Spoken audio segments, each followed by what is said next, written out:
টিনের চাল কেটে মুদিখানা দোকানে চুরির ঘটনায় চাঞ্চল্য ছড়ালো। ঘটনাটি ঘটেছে শুক্রবার রাতে হরিশ্চন্দ্রপুরের ভবানীপুর ব্রিজ মোড়ে। থানায় অভিযোগ দায়ের করেছেন দোকান মালিক। তদন্তে নেমেছে পুলিশ। জানা গিয়েছে, শুক্রবার রাতে দোকান বন্ধ করে বাড়ি গিয়েছিলেন দোকান মালিক মাসিউর রহমান। সকালে দোকান খুলে দেখেন দোকানের টিনের চাল কাটা এবং দোকান তছনছ অবস্থায় রয়েছে। ক্যাশ বাক্স থেকে টাকা ও বেশ কিছু দামি জিনিসপত্র নিয়ে গেছে চোরেরা বলে অভিযোগ। ঘটনায় আতঙ্ক ছড়িয়েছে ব্যবসায়ীদের মধ্যে।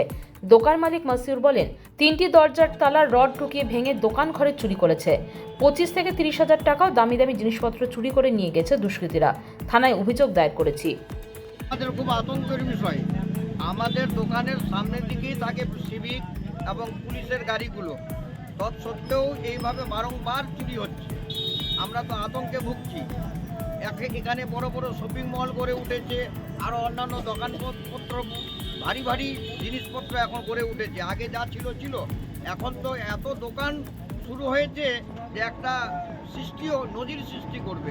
তার সত্ত্বেও এই যদি অবস্থা থাকে তাহলে তো আমরা আতঙ্কে ভুগবো। কি করে আমরা দোকান চালাবো? প্রশাসনকে তো দায়ী করতেই হবে।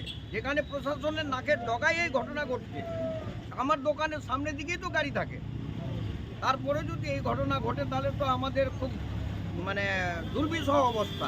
উপর দিক দিয়ে অ্যাসবেস্টার ভেঙে ভিতরে ঢুকেছে এবং ভিতরের যে তিনটে তালা, সেই তিনটে তালা ভেঙে ভিতরে ঢুকে সিগারেট কিছু দৈনন্দিন জিনিসপত্র এবং অন্যান্য সামগ্রী অনেক কিছু চুরি হয়েছে।